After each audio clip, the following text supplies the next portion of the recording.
FM 95 เมกะเฮิรตซ์ สำนักประชาสัมพันธ์เขต 3 กรมประชาสัมพันธ์ ส่งกระจายเสียงจากอาคารเล็กที่113 หมู่ที่ 10 ตำบลบ้านกลางอำเภอเมืองจังหวัดลำพูน จากนี้ไปสถานีร่วมกับสำนักงานสาธารณสุขจังหวัดลำพูน กระทรวงสาธารณสุข เสนอรายการมอลำพูนจวนอู้เรื่องสุขภาพเจ้า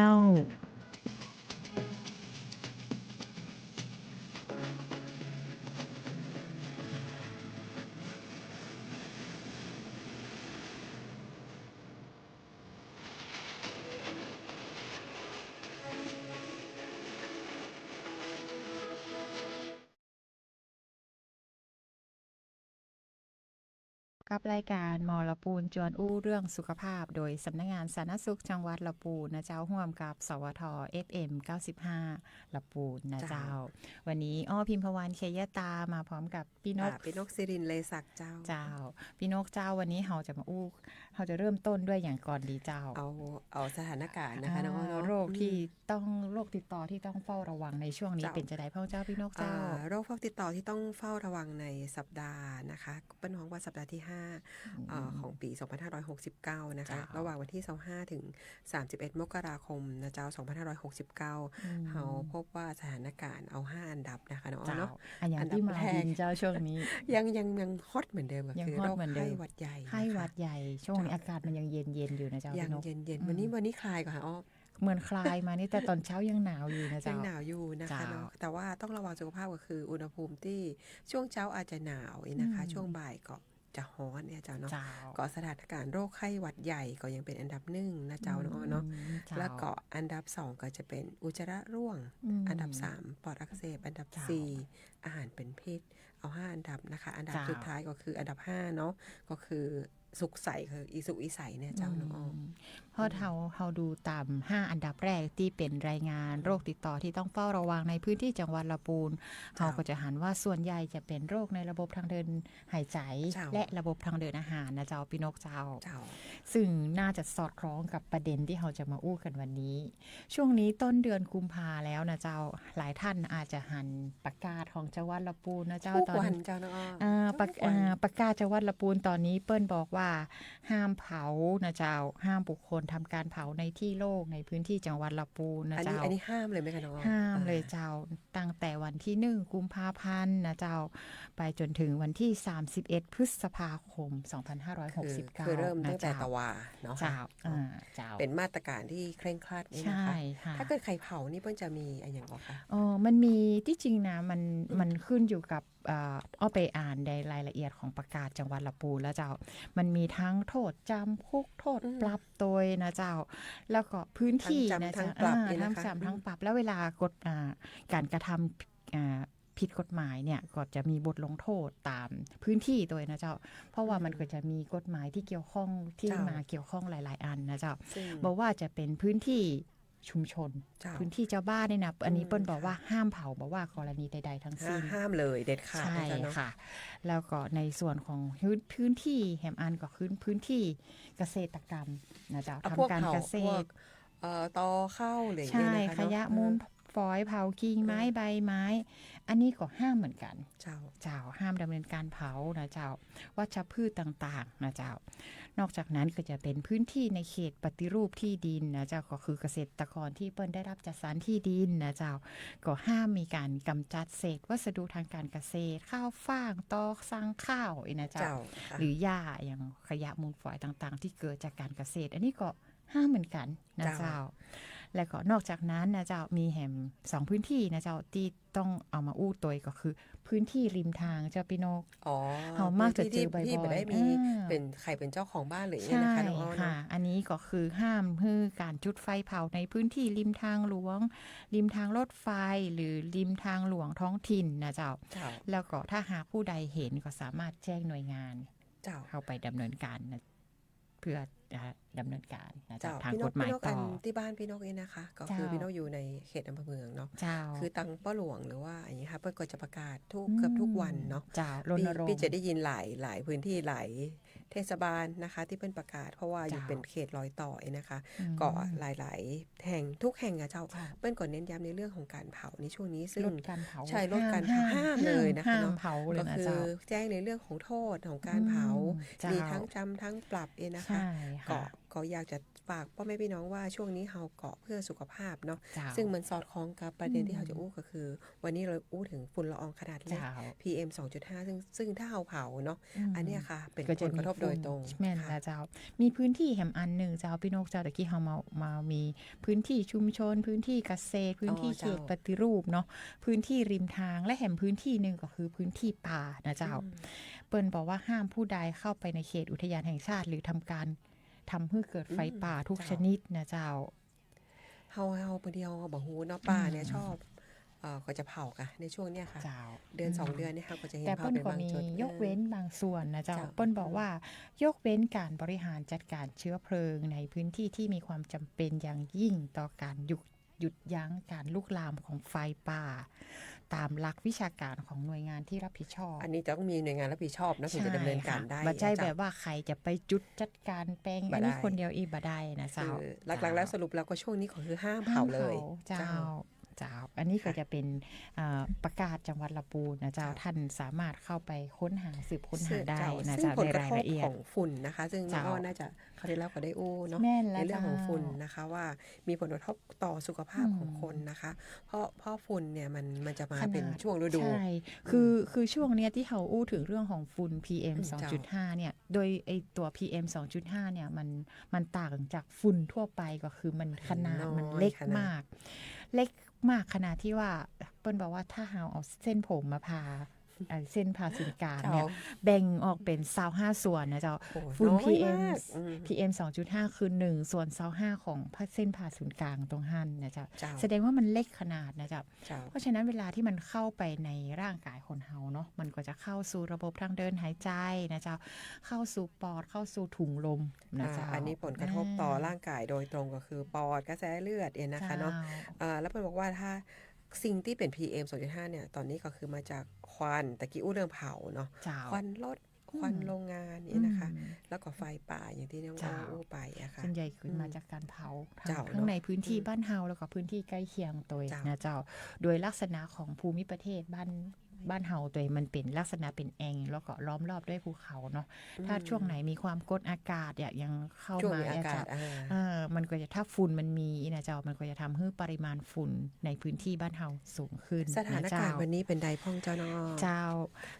ตะกี้เฮาไปดูข้อมูลมานะเจ้าเปิ้นเอาค่าเฉลี่ย24ชั่วโมงนะเจ้าจากอันนี้เป็นข้อมูลของกรมควบคุมมลพิษนะเจ้าจากเว็บไซต์ Air Flow ไทยนะเจ้าในจังหวัดลำพูนเนี่ยเปิ้นเอาค่าเฉลี่ยวัดอยู่2จุดด้วยกันนะเจ้าพี่น้องเจ้า อำเภอนะคะเนาะ เจ้าจุดแรกเนี่ยเปิ้นวัดที่ในเขตพื้นที่ของอำเภอเมืองนะเจ้า บ้านกลางนะคะ เจ้า เป็นจุดวัด สถานีอุตุนิยมวิทยาตำบลบ้านกลางอำเภอเมืองนะเจ้า ที่หนึ่ง า ก็คือสถานีตรวจวัดตำบลลี้อำเภอลี้นะคะ เจ้า บริเวณที่ว่าการอำเภอลี้เจ้าเนาะ ซึ่งสถานการณ์วันนี้ของบ้านเฮาเป็นสีเหลืองนะเจ้าพี่น้อง เจ้า เจ้า เนาะ อยู่ที่อำเภอเมืองอยู่ที่ 31.4 นะเจ้าแล้วก็ อำเภอลี้อยู่ที่ 30.3 เนาะ นั่นละเจ้า ก็คุณภาพอากาศวันนี้ก็คืออุณหภาพปานกลางก็สีเหลืองนะคะเนาะเจ้า เพราะฉะนั้นเราก็ยังต้องเฝ้าระวังกันอยู่ เจ้า นะเจ้า ทีนี้มันก็ต้องมานั่งวันนี้ที่เราสาเหตุที่เรามาอู้กันเนาะว่าที่อย่างเราต้องมาอู้กันเรื่อง PM 2.5 นะเจ้าเวลามันเข้าไปในปอดหรือว่ากระแสเลือดแล้วเนี่ยมันส่งผลกระทบต่อสุขภาพเราจะได้พ่อเจ้าพี่นกเจ้าก็จริงๆแล้วเปิ้ลบอกว่ากลุ่มปะกี้น้องอ้อเฮาอู้ถึงว่าถ้าเข้าปอดกระแสเลือดก็จะทำให้มีการระคายเคืองง่ายๆก็คือบางคนในช่วงนี้คันตาค่ะน้องอ้อเนาะก็จะมีระคายเคืองตาจมูกบางคนถ้าเป็นนักและมีโรคประจำตัวอาจจะมีอาการไอหายใจเหนื่อยหอบซึ่งอาการพวกนี้ไปกระตุ้นให้ระบบทางเดินหายใจมันที่คนป่วยอยู่แล้วมันแย่ลงอย่างนี้นะเจ้าแต่ถ้าสะสมระยะยาวเนี่ยก็อาจจะเพิ่มความเสี่ยงของโรคหัวใจและหลอดเลือดได้ค่ะน้องอ้อโดยเฉพาะผู้ป่วยโรคหอบหืดโรคปอดนะเจ้าโรคมะเร็งปอดอย่างนี้นะเจ้าก็จะทำให้อาการสุดหนักได้นะเจ้า กลุ่มเสี่ยงมันยังเป็นเหมือนเดิมคือทุกกลุ่มเจ้าก็คือเอาตั้งแต่หญิงตั้งครรภ์เด็กเล็กนะคะผู้สูงอายุผู้มีโรคประจำตัวนะคะก็เป็นกลุ่มที่สำคัญโดยเฉพาะคนที่มีโรคประจำตัวที่เป็นโรคเกี่ยวกับทางเดินหายใจค่ะน้องออเนาะอันนี้ต้องคอยระวังนะคะกลุ่มที่ต้องเฝ้าระวังหรือว่ากลุ่มเสี่ยงเนี่ยเราจะต้องมีการดูแลตัวเองที่แตกต่างจากคนในช่วงนี้นะคะน้องออ ใดพ่องกับเจ้าจริงๆช่วงนี้นี่ถ้าเอาบางทีตัวเฮาเนี่ยตัวเฮาเองบางทีช่วงนี้เฮาก็คันตาถ้าเฮาหูละเฮาเลยว่าโอ้มาเริ่มฝุ่นมาละนะคะหลายๆท่านอาจจะมีอาการที่อึดอัดหายใจบ่ค่อยดีอะค่ะคือตระหนักเลยค่ะว่าตอนนี้สถานการณ์คืออากาศเย็นโตยบางคนก็อากาศกำเริบจากอากาศเย็นประกอบกับการมีฝุ่นละออง PM 2.5 เจ้าการระวังตัวเก่าก็คืออันช่วงนี้ก็อาจจะต้องงดหรือลดนะคะงดหรือลดติดตามสถานการณ์เป็นก็คะการติดตามนี่ดูได้จากไหนพ่อดูจากแอปนะเจ้าแอปแอร์โฟไทยนะเจ้าหรือถ้าท่านบัตรสะดวกนะเจ้าจริงๆก็จะมีข่าวสารนะเจ้าที่จะแจ้งนะเจ้าถ้าพ่อแม่พี่น้องคนเฒ่าคนแก่อาจได้ยินจากเสียงตามสายนะคะซึ่งเป็นประกาศอยู่อย่างต่อเนื่องนะคะช่วงไหนที่ค่าฝุ่นเป็นสีส้มหรือเป็นสีแดงเนี่ยอันนี้เปิ้นก็จะมีการแจ้งเตือนกันในพื้นที่นะเจ้าว่าตอนนี้บ้านเฮาเป็นสีส้มแล้วเนอะเป็นสีแดงแล้วเนอะหมู่เฮาออกนอกบ้านที่เข้าไปในพื้นที่โล่งแจ้งจะต้องใส่หน้ากากนะเป็นว่าหลีกเลี่ยงเนาะกิจกรรมกลางแจ้งเมื่อมีฝุ่นในค่าที่สูงนะคะและเราจะหลีกเลี่ยงได้อย่างไรเนาะสมมติว่าจะต้องออกไปนะคะเนาะแน่นอนเขาต้องมีอุปกรณ์เจ้าพี่นกเจ้าอันดับแรกเขาต้องมีเตรียมไว้ก็คือเรื่องของหน้ากากอนามัยนะเจ้าช่วงนี้ต้องหาเตรียมแม่นละค่ะหน้ากากอนามัยก็มีหน้ากากเนี่ยมันจะมีทั้งแต่ N95 นะเจ้ามีประสิทธิภาพสูงสุดเลยป้องกันได้ดีที่สุดก็คือ N95 นะเจ้านอกจากนั้นก็จะมีที่เขาป้นหอว่าเป็นหน้ากากทางการแพทย์หน้ากากทางการแพทย์อันนี้ก็ป้องกันได้มาอาจจะประสิทธิภาพอาจจะน้อยกว่านะจ๊ะแต่ก็ถือว่าป้องกันได้ในระดับหนึ่งนะเจ้าป้องกันก็คือโดยการซื้อหน้ากากอนามัยทั่วไปที่ตามร้านขายของนี่ได้นะคะน้องอ้อเนาะได้ค่ะแต่ว่าอาจจะต้องที่สำคัญนอกจากสวมใส่หน้ากากแล้วต้องใส่หน้ากากให้ถูกวิธีด้วยนะเจ้าพี่นกมันจะต้องรัดกระชับใบหน้าตัวนะเจ้าไม่ใช่เอามากองที่จมูกอีหนาเอามาวางไว้แปะนี่อันนี้นี่อาจจะบัดได้สามารถป้องกัน PM 2.5 เวลาใส่หน้ากากอนามัยก็ต้องเช็คนะคะว่ามันมิดชิดพอก่อถ้าเราทำแบบอันนี้อาจจะแทบจะป้องกันอย่างเลยค่ะน้องอ้อเนาะถ้าเราใส่อย่างถูกต้องอะค่ะก็จะเป็นการป้องกันที่ดีนะคะในการซื้อกระดาษหน้ากากอย่าง N95 หรือว่า KN95 หรือเนี่ยนะคะที่เราได้ยินว่าป้องกันได้ดีมากเนี่ยค่ะบางทีราคาก็ค่อนข้างสูงนะน้องอ้อเนาะก็อาจจะใช้ธรรมดาก็ได้แต่ว่าเราสามารถลด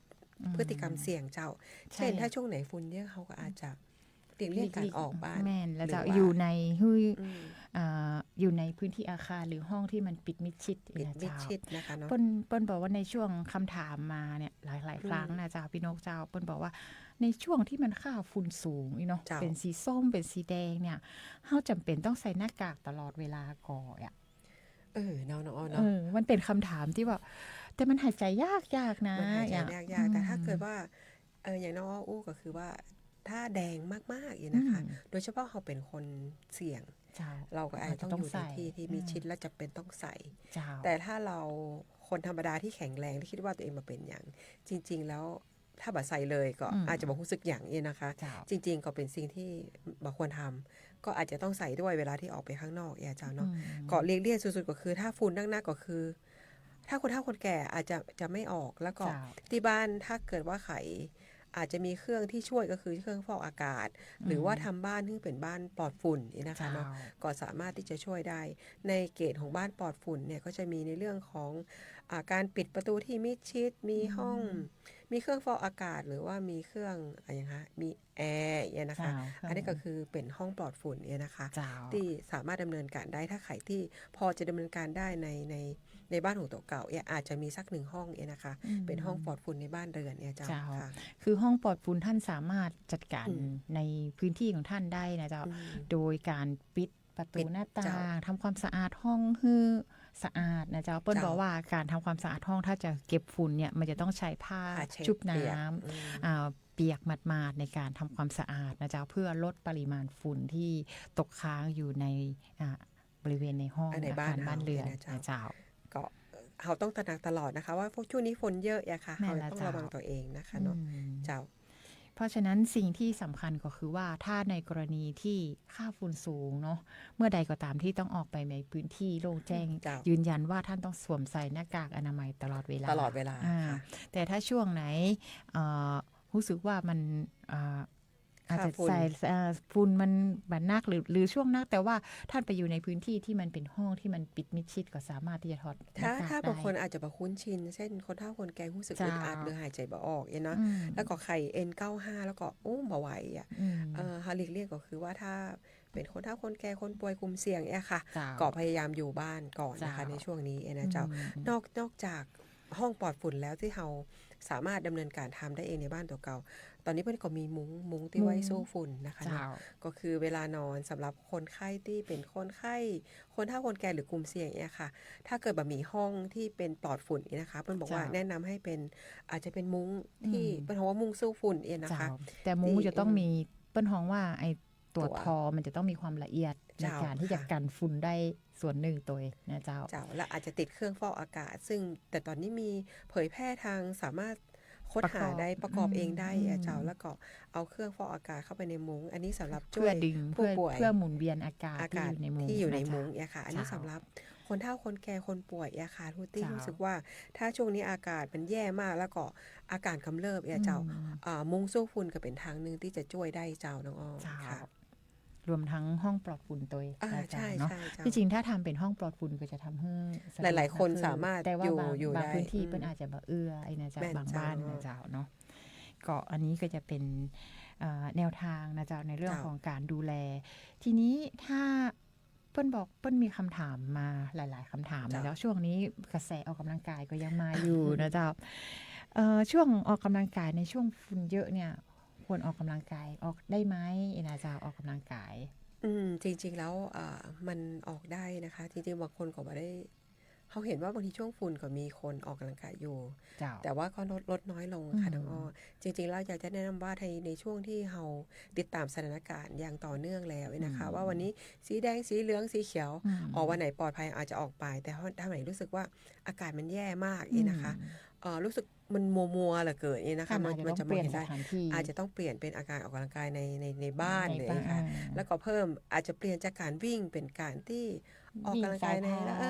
ออกกำลัง ห กาย รือว่า ผ่านลู่วิ่ง หรือเป็นกระโดดเชือกเป็นอะไรอย่างก็ได้ที่ เจ้า ที่มันทำให้เกิดการออกกำลังกาย แต่ว่าอยู่ใน ใช่ พื้นที่ที่ไม่ใช่พื้นที่โล่งแจ้งเอง อาจ นะ จะ เจ้า เป็นการยืดเหยียดกล้ามเนื้อภายในบ้านไปก่อนนะคะ ในช่วงที่ เจ้า เขาออกไปได้เจ้าเนาะค่ะ อันนี้เป็นข้อที่อยากจะฝากไว้ว่าชนที่ออกกำลังกายอะค่ะในช่วง เจ้า ค่าฝุ่นเยอะๆนะคะ อืม อยากจะขอให้หลีกเลี่ยงหรืองดไปก่อนเจ้าน้องอ้อ เจ้าตะกี้เขาอู้ถึงเรื่องของเครื่องฟอกอากาศชาวปิโนค่ะบอกว่าเครื่องฟอกอากาศมันก็จะช่วยในเรื่องของ เจ้า การไหลเวียนของถ้าเราจัดบ้านให้มันเป็นห้องปลอดฝุ่นได้ แต่ทีนี้บางบ้านเปิ้นก็บ่มีเนาะมันมีข้อจำกัดหลาย ๆ อย่างถ้าบ่มีเนี่ยเราสามารถจะแยกจะได้พ้องเจ้าพี่นกเจ้า เปิ้ลก็บอกว่าถ้าเครื่องฟอกช่วยลดฝุ่นได้แต่ถ้าไม่จำเป็นต้องมีทุกบ้านเปิ้ลบอกว่าการปิดประตูหน้าต่างให้มิดชิด อย่างน้อยก็ช่วยบ่ฮื้อทำยังไงก็ได้บ่ฮื้อฝุ่นเข้ามาในบ้านเฮา เจ้า ฮื้อมากที่สุด อุด นะ ช่อ เจ้า งลมช่องอะไรอย่างที่มันจะทำให้เข้ามาตัวนะเจ้า เจ้า เนาะ ที่สำคัญเจ้าก็คือการเช็ดบ้าน อืม ทำความสะอาดบ้านโดยใช้ผ้าแห้งไม่ใช่กวาดอย่างเดียวเลยนะคะ เจ้า อาจจะต้องใช้ผ้าชุบน้ำเนี่ยค่ะ อืม แล้วก็เช็ดบ้านนี่นะคะ รวมไปถึงการจำกัดคนเข้าคนออกเพื่อนบอกว่า เจ้า คนก็พาฝุ่นไปได้ค่ะน้องอ้อ เจ้า เนาะ การเดินเข้าเดินออกบ่อยๆอะค่ะ ก็เปิดประตูบ่อยๆก็จะทำให้ฝุ่นละอองเนี่ยเข้าไปในห้องที่เราคิดว่าเป็นห้องที่ปลอดภัยแล้วก็ปลอดฝุ่นในบ้านของเรา ซึ่งประจำเป็นต้องมีเครื่องฟอกอากาศก็ได้เจ้า เจ้า แต่เราสามารถดำเนินการได้อย่างเอี้ยค่ะอย่างที่แนะนำไปนะเจ้าเนาะ เจ้า ค่ะ ในส่วนของอาห หารแล้วเจ้าพี่นกอาหารหรือสมุนไพรเนี่ยสามารถป้องกันฝุ่น PM 2.5 ได้กับเจ้าพี่นก ก็อาจจะไม่ได้แก้ไขได้โดยตรงนะคะน้องอ้อเนาะแต่อาหารเป็นมันเหมือนเป็นยาเนาะบางคนไม่ได้กินยาเม็ดแต่ว่าอาหารก็คือยาในการบำรุงร่างกายให้เราสามารถดำเนินชีวิตได้ตามปกติกินอาหารหลัก5 หมู่นะคะอาหารที่รับประทานในช่วงนี้ก่อนเน้นในเรื่องอาหารที่วิตามินซีนะคะเนาะเกาะกับพวกผักใบเขียวนะคะผลไม้ส้มฝรั่งแข็งแรงเพราะฉะนั้นการที่เรามีร่างกายแข็งแรงก็จะเป็นการใช่ป้องกันฝุ่นเราก็เวลาที่มีเชื้อโรคมีอย่างเข้ามาเราก็สามารถที่จะมีภูมิต้านทานนะจ๊ะจริงๆอาหารพอก็คือการพักผ่อนนอนหลับก็รวมไปตัวเองนะคะว่าถ้าช่วงฝุ่นเยอะๆนะคะถ้าเรากินอาหารที่มีประโยชน์พักผ่อนดีๆนะคะก็จะสามารถทำให้เราผ่านพ้นในช่วงซึ่งฝุ่นมันมาตามรอบเนาะมันเหมือนนัดกันค่ะเนาะนัดกันก็มากันเจอกันเหตุการณ์ช่วงนี้ยังใดฝากทุกคนอาจจะรับประทานอาหารที่มีประโยชน์นะคะใช่ค่ะแล้วก็ในช่วงอันนี้ในหัวข้อในเรื่องของ PM 2.5 ถ้าเราในฐานะที่เราเป็นคนหนึ่งเนาะเป็นคนละปูนบ้านเราเนี่ยเราจะมีส่วนร่วมในการช่วยลดปริมาณฝุ่น PM 2.5 ของเราได้จะได้พ่อเจ้าพี่นกเจ้าเน้นย้ำกันแห่งกร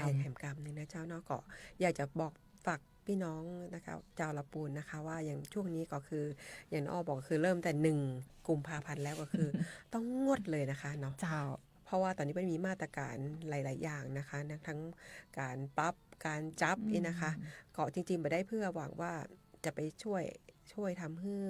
ลดลงแต่ว่าจริงๆแล้วการจะลดลงจริงๆก็คือต้องเป็นการคือความร่วมมือของพ่อแม่พี่น้องทุกท่านเจ้าเนาะก็คืองดและก็ลดเพราะว่าถ้าควันเหล้าเผามันไม่ได้ไปไหนเจ้าตัวเก่านะคะเป็นคนสูบคนเดียวนะเจ้าเนาะรวมไปถึงเพื่อนบ้านตัวเจ้าเนาะค่ะเจ้าก็ร่วมด้วยช่วยกันนะเจ้าช่วยกันในการงดการเผานะเจ้าทุกชนิดเลยนะเจ้าแล้วก็หากกรณีที่เราเจอว่ามันมีการเผาเราก็แจ้งหน่วยงานที่เกี่ยวข้องนะเจ้า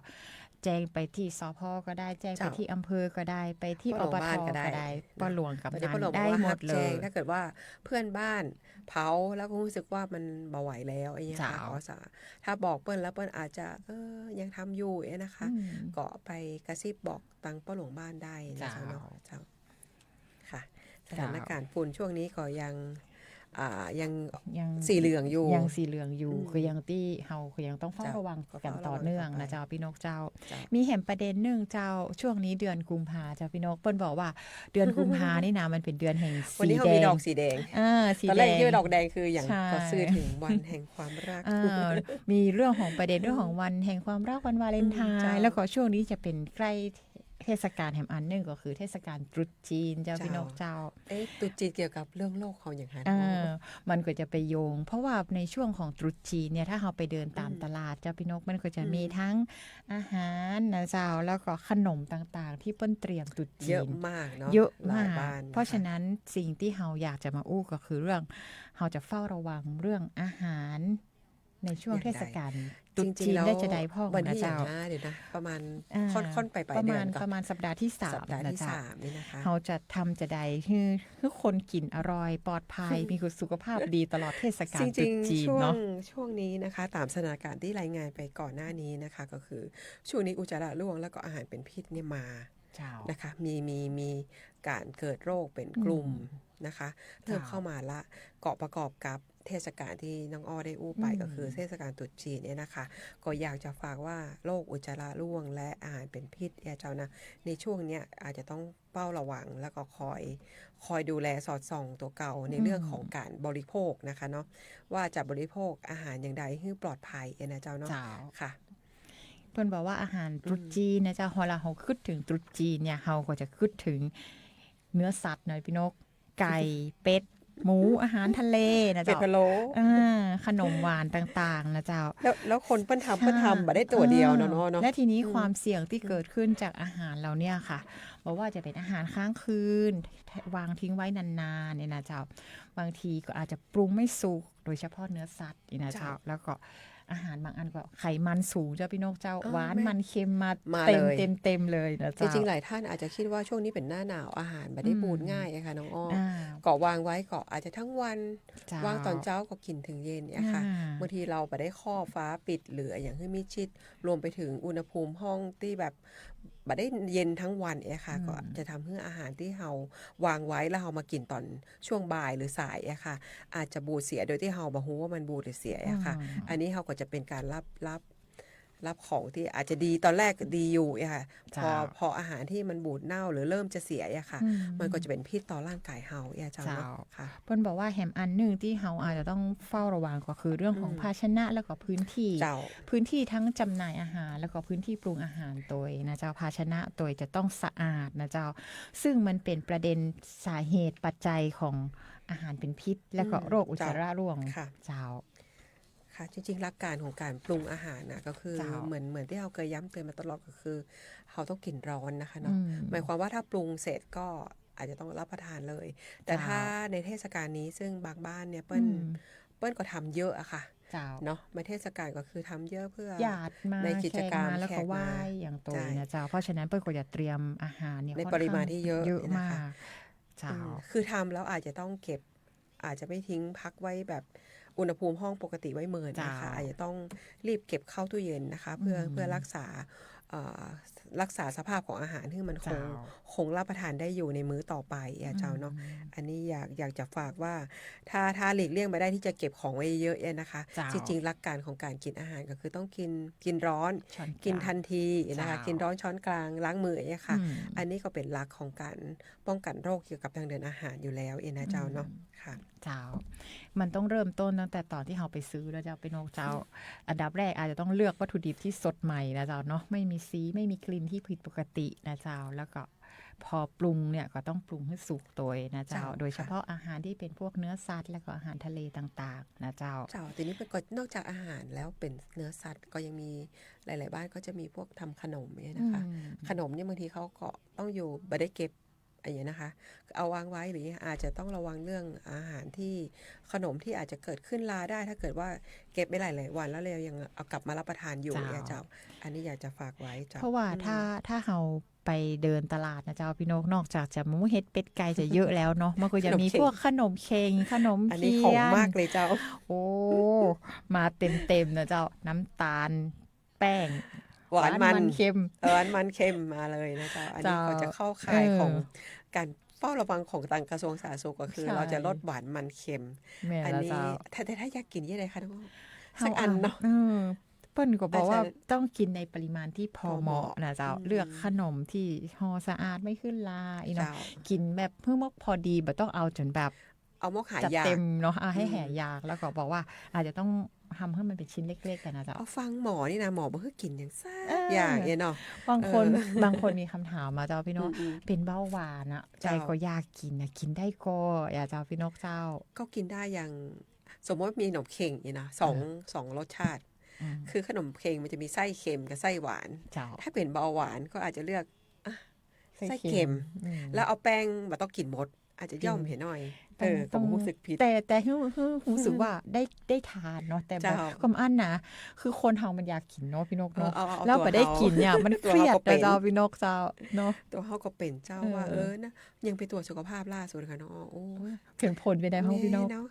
ลุ้น ไขมัน ข อาจ นา จะ ด เกินนิดนึงอะไรเงี้ยเนาะ อืม เขาก็ต้องกลับมาสะท้อนตัวเองแล้วว่าบางทีคนเรามันจะคิดได้แป๊บเดียว เจ้า คิดได้ตอนเห็นผลว่าอ๋อตอนนี้ป่วยแล้ว ตอนนี้ไขมันเยอะแล้วอีเนาะ เออ ความดันเริ่มมาแล้วเราจะคิดได้กำเดียวค่ะ เจ้า แต่อยากจะให้พ่อแม่พี่น้องว่าถ้าเรารู้ว่าเราเริ่มมีอาการสัญญาณเตือนที่ร่างกายเรามีค่าเลือดค่าอย่างที่ผิดปกติเราอาจจะต้องเตือนตัวเองตลอดเนี่ยค่ะ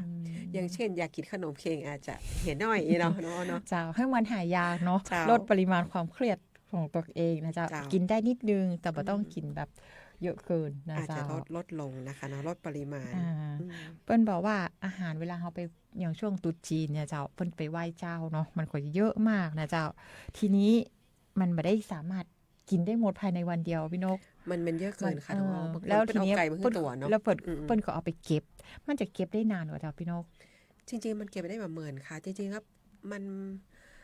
การรับประทานของโซดาดีที่สุดถ้าเก็บไว้เมินนะ เจ้า ยังไงก็บ่ดีค่ะ ถึงรู้สึกว่าเอามาทานใหม่แล้วมันบาเสียนะคะ เจ้า จริงๆแล้วเปิ้ลบอกว่าคุณค่าของอาหารที่เราเก็บ มันลด ไว้ ลง ในตู้เย็นมันลดลง เจ้า ลดความมีคุณค่าลงเจ้า ถ้าเราหลีกเลี่ยงไม่ได้เปิ้ลเอามาฮื้อเขาอาจจะมีการแบ่งให้คนอื่นนะคะ แล้วขอรับประทานฮื้อจบภายในมื้อที่เร็วที่สุด ในวัน เจ้า เปิ้ลบอกว่า บา บาง ง คนเก็บหลายวัน บางตำราเปิ้ลก็บอกว่าภายใน 1-2 วัน เจ้า นะเจ้า ทีนี้เนี่ยเวลาเอาออกมานะเจ้า เจ้า ก็ต้องสังเกตก่อนว่ามันมีกลิ่นมีสีรสชาติที่เพี้ยนไปก่อผิดไปจากเดิมก่อถ้ามันผิดปกติไปเนี่ยบางคนคิดเด็ดขาด แม่ นะ น เจ้า เจ้า แล้วก็ก่อนที่จะกินจะต้องอุ่นร้อนก่อนนะเจ้า อุ่นให้ร้อนให้สุกใหม่ตัวก่อนที่จะกินนะเจ้า ทุกครั้งนะคะเนาะเพราะ แม่ ว่าน นะ บางที เจ้า เชื้อโรคก็อาจจะตายเชื้อโรค อืม ตายไปจากความร้อนนี้นะคะ เจ้า คือการอุ่นที่ร้อนก็คือขึ้นเตาเลย ก็อาจจะปลอดภัยกว่านะคะ แต่ที่ปลอดภัยที่สุดก็คือกินไม่ควรเก็บเกินอย่างน้องอ้อบอกค่ะ เจ้า วันหนึ่งก็น่าจะเพียงพอละสมมติว่าทำวันนี้ก็ทำแรงอาจจะกินเจ้า เพื่อกลางวันได้ทำมื้อมากกว่านั้นก็คงจะบ่ค่อยไหวนะคะ เจ้า บางคนจะเก็บบางคนนี่เก็บไว้ตู้เย็นเต็มไปหมดแล้ววนทานเนี่ยค่ะน้องอ้อ อืม อืม เพราะว่าอย่างแม้แต่ขนมเองก็เหมือนกันพี่น เจ้า กคือถ้าเป็นอย่างขนมเค็งนี่เนาะขนมเทียนเนี่ยมันทำจากแป้งนะจ๊ะพี่นก เจ้า เพราะฉะนั้นไอ้อย่างที่มันทำจากแป้งเนี่ยเชื้อรามันขึ้นง่ายมากเลยมัน ซึ่ง ฟัก เขาอาจจะไป แป๊บดี เห็ ย น ว ค่ะน้องอ้อ มันเท่าบางคนนี่เกิดจะพอเอาจนมันเขียวมันดำก่อนนี่นะแต่จริงๆแล้วมันฟักตัวตั้งก่อนหน้านั่นแหละ คือขนมบางอย่างนะถ้าเกิดว่าถ้าเขาสอนในทางศาสตร์สงฆ์เขาจะบอกว่าให้ดูซองว่าผลิตแล้วหมดอายุวันไหนเนาะอันนี้เขาก็จะเหมือนป้องกันตัวเองไปคร่าวๆนอกจากดูสี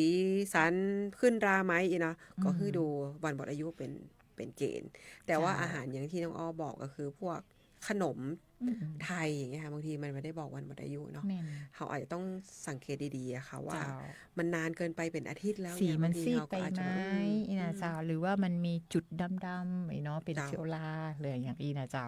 แล้วก็การเก็บอันนี้ก็ยังสำคัญอยู่นะ อาจจะ เจ้า ต้องตัดใจเจ้าถ้าหลายวันไปนี่ เจ้า อาจจะต้องทิ้งก่อนเนี่ยนะคะ เจ้า เพราะว่าช่วงนี้เป็นช่วงหน้าหนาวจริงๆดูเหมือนจะแบบเป็นโรค อืม เกี่ยวกับทางเดินอาหารค่ะ แต่ว่าดูจากสถิติแล้วบางโรคเช่นไวรัสที่ช่วยโรต้าไวรัสนี่นะคะ ซึ่งมีในวัคซีนที่ป้องกันละอ่อนเนี่ยจะมาในช่วงหน้าหนาวค่ะน้องอ้อ เจ้า เนาะอันนี้ก็คือต้องระวังในช่วงหน้าหนาวก็โรคนี้ก็มีอยู่นะคะ ก็คือเยอะเลยอะค่ะไม่ได้มีอยู่เนาะก็เป็นช่วงที่ต้องระวังเป็นพิเศษ เจ้า โดยนะคะ จริงๆ สิ่งที่เราอู้กันมาในเรื่องของการเลือกซื้ออาหารหรือการเก็บอาหารเนี่ยไม่ใช่ เจ้า เฉพาะหมายถึงตรุษจีนอย่างเดียว จริงๆ แล้ว ค่ะ มันสามารถใช้ในชีวิตประจำวันได้เลย แต่ เจ้า บังเอิญช่วงนี้มันจะเข้าสู่เทศกาล อาหารมันจะเยอะอีนะเจ้า เพราะฉะนั้นปริมาณอาหารที่มันจะมาค้างตู้เย็นในแต่ละบ้านมันจะค่อนข้างเยอะอีนะเจ้า เพราะฉะนั้นเราก็เลยชวนกันมาอู้หน่อยนะเจ้านะว่าเรื่องนี้เราจะเฝ้า ที ระ นี้ วัง การป้องกันก็มีได้ก็คือนอกจากการหลีกเลี่ยงแล้วอีนะคะ เจ้า แต่ถ้าเราป่วยเนาะ อืม คือโรคอุจจาระร่วงแล้วก็ อาหาร โรคอาหารเป็นพิษเนี่ยมันมีอาการที่เหมือนกันก็คือท้องเสียนะคะเนาะก็รู้ท้องเนี่ยค่ะเนาะ จ้า ตามที่เราเห็นก็คือ ถ้า ค่ะ รู้ท้องบ่อยเกินแล้วรู้สึกอ่อนเพลียมี เป็น ไข้ เป็นนั เนาะ บเป็นใน1 วันนี่นะเจ้าถ้าเราจะนับว่าอันนี้คือทายเหลวหรือท้องเสียเนี่ยมันต้องกี่ครั้ง ค่ะ เป็น ประมา ต้ ณ นไป 3 ครั้งเนาะ เกิน ขึ้ 3 ครั้ง ไป 3 ครั้งขึ้นไปนะเจ้า เจ้า 3 ครั้งนี่ก็ถือว่าท้องเสียละ ใน1 วันนะคะน้องอ้อ เจ้า เนาะก็ถือว่า 24 ชั่วโมง ท้อ นะ เสีย เจ้าเนาะ ก็นับตามเกณฑ์นี้นะคะว่า แต่ถ้ามีมูกมีเลือด โอ้เตื้อเดียวจ้ะน้องอ้อ อืม เนาะ เปิ้น ก็ นับ ครั้งเดียว อืม ครั้งเดียวเท่านั้นก็ถือว่าเป็นอาการที่ผิดปกติมาก เจ้า แล้วที่ต้องไปพบแพทย์พบ อืม เจ้าหน้าที่บุคลากรสาธารณสุขนะคะว่าเรามีอาการผิดปกติเจ้าเนาะ เจ้า อืม แล้วเวลาท้องเสียอุจจาระร่วงเลยนะเจ้าพี่นกบางทีมันไม่ได้มาเฉพาะถ่ายเหลวหรือเป็นมูกเลือดอย่างนี้ มีอาการอื่นมาอีก มันมีอาการอื่นๆโตยมาเนาะเช่น เป็นไข้นะเจ้าพี่นก แล้วก็บางทีก็ปวดท้องเนาะ โอ้บางคนก็จะมวนท้องมาเลยแล้วก็ เจ็บหัวก็มีนะเจ้า บางคนมันบ่ออกอ่ะบางคนยังมาถ่ายตัวเองค่ะแต่แบบโอ้ยท้องบิดละอย่างเงี้ยค่ะ คือบ างที อาการ น้ำลาย ตัวเองมันจะมา น้ำลายเปิ้นหอมว่าน้ำอันเนี้ยมัน มันรู้ เหมือน สึกใจบ่ดี มันใจบ่ดี จางปากจางคอ จางปากจางคอแล้วก็มันอึดอัดอีนะ แล้วบาง เจ้า คนเหมือนจะเป็นลมเนี่ยค่ะมี อืม มีบางคนก็จะเป็นลมก่อน บางคนเป็นอาการนำค่ะ ปวดท้องรู้สึกใจไม่ดีอะค่ะเป็นอาการนำของอาจจะเป็นอาหารเป็นพิษถึงอาหารที่เขากินไปเมื่อ12 ชั่วโมงที่แล้วอาจจะมาแผลงฤทธิ์ตอนนี้เองนะคะ เจ้า ก็ทำให้เกิดอาการขึ้นได้ อืม ซึ่งอาการเหล่านี้อาจจะมีไข้ปวดท้องปวดศีรษะปวดเมื่อยขึ้นไส้เหมือนที่น้องอ้อบอกเลย แต่หลักๆคือต้องท้องเสีย ท้องเสียรวบด้วยนะคะเนาะแต่บางทีก็จะมีอาเจียนด้วยกับพี่นกโอ้ตัวค่ะน้องอ้อแม่นต้องมีอาการร่วมด้วยนะคะซึ่งการดูแลป้องกันก็คือเลียกเลี่ยงกินอาหารที่ดีแล้วถ้าเราดูแลตัวเองดีละแต่หลีกเลี่ยงบ่ได้เนาะก็ถ้าเกิดโรคก็คือมีอาการนี้ก็ต้องไปหาคุณหมอค่ะเขาจะมีการดูแลตัวเองเบื้องต้นได้จะได้พ่องเจ้าพี่นกเจ้าในกรณีที่เรามีถ่ายเหลวที่บ้านหรือรู้สึกว่าเขาเริ่มเขาเริ่มปวดอีเนาะทายอาจจะประครบ3ครั้งแต่บางคนเพิ่นก็จะซื้อผงครั้งเดียวอาจจะมีผงเกลือแร่นะคะเนาะอาร์ตี้บางคนก็ซื้อหากินเองซื้อผงเกลือแร่มารับประทานเนี่ยนะคะเพื่ออันนี้หาซื้อได้นะคะน้องตามใกล้บ้านถ้าเราไม่ได้มีเวลาไปค่ะเป็นกลางค่ำกลางคืนไม่ได้ไปหาหมอนะคะอาจจะทานพวกน้ำเกลือแร่นี่นะคะซึ่งจะมีสัดส่วนเพราะว่าอันตรายที่สุดของอุจจาระร่วงนะเจ้าหรือว่าอาหารเป็นพิษเนี่ยเนื่องจากว่าเวลาถ้าเราท้องเสียเยอะๆเนี่ยเราสูญเสียน้ำนะเจ้าและอิเล็กโทรไลต์ที่อยู่ในกระแสเลือดที่สำคัญนะคะแม่นละค่ะเพราะฉะนั้นถ้าเราสูญเสียน้ำเยอะๆเนี่ยโอกาสที่เราจะช็อกมันจะมีสูงการที่เรากินน้ำเกลือแร่ก็จะช่วยชดเชยน้ำและก็เกลือแร่ที่อยู่ในร่างกายเราได้บางคนทานเยอะสูญเสียน้ำเยอะค่ะน้องอ้อเนาะแล้วก็สูญเสียวิตามินไปเราก็ทานน้ำเกลือแร่เข้าไปก็จะช่วยได้นะคะรวมไปถึงการรับประทานในช่วงที่รู้สึกบดีแล้วพอเราถ่ายบางคนมันหายเองเนาะก็คือถ่ายหมดไปละกินเกลือแร่ละเบาหายเองแต่หลังจากนั้นก็ต้องระวังในเรื่องการกินอาหารไม่ควรกินพวกอาหารรสจัดอย่างนี้ค่ะน้องอ้อพี่นกเจ้าแต่ก่อนนะมันจะมียาบะเดียวนี่บอกว่ามันมีก่อนเนาะในร้านขายของชำมันจะปีเปิ้ลฮ้องว่ายาที่มันยุดถ่ายยาห้ามรู้ยาห้ามรู้ยารู้ต้องนะกินไปเม็ดเดียวมันยุดเลยควรกินได้กับเจ้าพี่นกเจ้าตอนนี้น่าจะไม่ค่อยมีขายเนาะเป็นเพราะว่าขายแล้วนะคือจริงๆแล้วการที่เชื้อมันอยู่ในบ่มอยู่ในท้องเรามันไม่ได้ออกมาเนี่ยแล้วเราไปหยุดมันเนี่ยนะคะจริงๆมันไม่ได้หายไปไหนมันก็ฟักตัวมันยังฟักตัวอยู่ค่ะมันไม่ได้หายไปเลยก็คือถ้าดีก็คือถ้าเป็นนักมีเลือดมีอย่างก็ต้องไปหาบุคลากรไม่ควรซื้อยารับประทานเองเนี่ยนะคะสิ่งที่กินได้เองก็คืออาจจะเป็นพวกเกลือแร่นะจ๊ะเพื่อบรรเทาอาการแต่ถ้าหายได้เองก็โอเคดีไปเนาะแต่ถ้ากินน้ำเกลือแล้วยังมีอาการอยู่ยังเพลียอยู่แล้วรู้สึกว่าใจบดีละท้องก็ยังมีถ่ายเหลวอย่างต่อเนื่องอันนี้ท่านจะต้องไปหาหมอแล้วนะจ๊ะควรซื้อยาห้ามแบบทันทีนะคะต้องรับยาฆ่าเชื้อเพื่อให้เชื้อโรคในท้องเฮามันหายไปนะเจ้าเนาะก็เป็นบอกว่าถ้าหากไม่ดีขึ้นภายใน24 ถึง 48 ชั่วโมงก็คือประมาณ2 วันก็ควรจะไปพบแพทย์ได้แล้วนะเจ้าเนาะอันนี้ก็ฝากไว้นะคะเจ้าพี่นกจะมีแหมอันนึงมันอันนี้อาจจะไม่ใช่เป็นอุจจาระร่วงหรืออาหารเป็นพิษโดยตรงนะเจ้าอันนี้บอกกล่าวเล่ากันฟังเนาะในกรณีที่มันอาการมันใกล้เคียงกันก็คืออาการปวดท้องนะพี่นก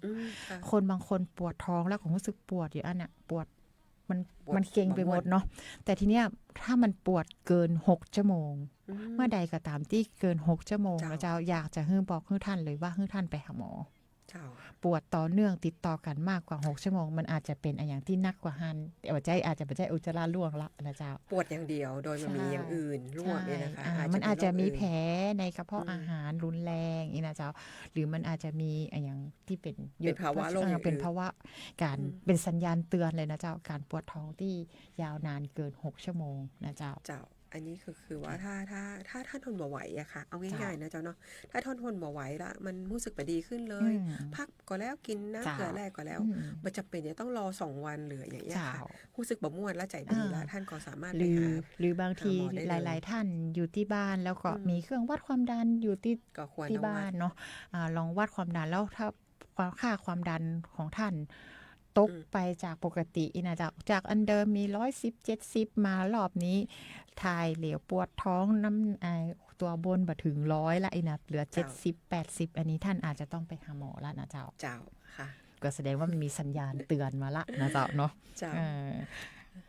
ทำเรื่องได้อย่างดีเห็นดอกกุหลาบสีแดงน้องอ้อ14 กุมภานี่จะมีอย่างจะฝากมีรักที่ปลอดภัยนะเจ้าเซฟเซ็กอยู่นะคะเนาะรักที่ปลอดภัยก่อนในช่วง14 กุมภาพันธ์วาเลนไทน์เนาะก็คือเป็นวันแห่งความรักจริงๆกระทรวงสาธารณสุขเฮาจะมีวันแบบเนี่ยค่ะวันวาเลนไทน์เนี่ยก็คือการมีเพศสัมพันธ์นี่เนาะอย่างปลอดภัยในช่วงวาเลนไทน์อันนี้ก็อยากจะฝากนะคะกับ พ่อแม่พี่น้องชาวละปูนนะคะ เพราะว่าโรคติดต่อทางเพศสัมพันธ์ตอนนี้นี่ ยังปิกมาก ลับมา เจ้าก ลับมาเจ้า กลับมาโดยเฉพาะโรคเอดส์โรคซิฟิลิสจริงๆแล้วบ่ได้เกิดในคนที่โตนะคะ เจ้าก ลายเป็นว่าเกิดในวัยรุ่นเด็กค่ะ น้อง ๆ วัยเรียนวั วั ย ยเรียน รุ่นนี่นะ ค่ะ เจ้าเฮายังพบอุบัติการณ์ข ตอ อน ง นี้ โร ส ค ถิ นี้ ติ อยู่ เด็กวัยเรียนวัยรุ่นนะคะ เริ่มกลับมาในการป่วยเป็นโรคซิฟิลิสแล้วก็ เจ้า โรคเอดส์หรือ HIV นะคะโรค HIV ติดเชื้อ HIV เนี่ยสูงขึ้นนะคะในช่วงนี้ค่ะ เจ้า ก็อยากจะฝากว่าถึงว่าโรคทุกโรคที่อู้มาเนี่ยมันจะบรรเทาอาการหรือบางโรครักษาหายแล้ว แต่ว่าการป้องกันนะคะก็ดีที่สุดเจ้า เจ้า เขาก็จะฝากในช่วง ท้ายๆเนาะ ท้ายๆ ว่า ค่ะ ในช่วงแห่งความรักเนาะ เจ้า ก็มีรักที่ปลอดภัยนะเจ้า เจ้ามี มีการป้องกันทั้ง เจ้า ตัวเองแล้วก็แฟนคู่ตัวเองนะ เจ้า เจ้าโดย แม่นนะเจ้า การสวมใส่ถุงยางอนา อนา มั มั ย ย ทุกครั้งที่มีเพศสัมพันธ์นะ เจ้า เจ้า ค่ะ นอกจากป้องกันโรคแล้วก็อาจจะป้องกันการท้องก่อนวัยด้วยเนาะ ใช่เจ้า อันนี้แถม แม่นแล้วเจ้าก็วันนี้ก็เฮาในช่วงของเดือนกุมภาพันธ์นะเจ้า เจ้า ก็เป็นช่วงเทศกาลมันมาเยอะนะเจ้า เจ้า ทั้งในส่วนของวันวาเลนไทน์วันตรุษจีนนะเจ้าเฮาก็เป็นข้อความห่วงใยนะเจ้าจากสำนักงานสาธารณสุขจังหวัดลำพูนในเรื่องของสุขภาพนะเจ้า เจ้า ทั้งสุขภาพกายสุขภาพจิตนะเจ้า เจ้า ฝากทุกท่านผู้แม่พี่น้องที่ชมผ่าน Facebook นะเจ้าของสวทลปูน หรือรับฟังทาง เจ้า สถานีวิทยุที่อยู่ต่างบ้านนะเจ้าก็ในช่วงนี้เฮาสองคนนะเจ้า เจ้า พิมพวันเขยตานะเจ้า นกศิรินทร์เลศักดิ์นะคะ เจ้าเฮาก็ขอลาท่านผู้ชมผู้ฟังไปก่อน เจ้าน นะเจ้าเฮาปากันในพุธถัดไปนะเจ้า เจ้า ช่วงเวลาประมาณ 10 โมงถึง 11 โมงนะเจ้าสำหรับวันนี้สวัสดีเจ้า สวัสดีเจ้า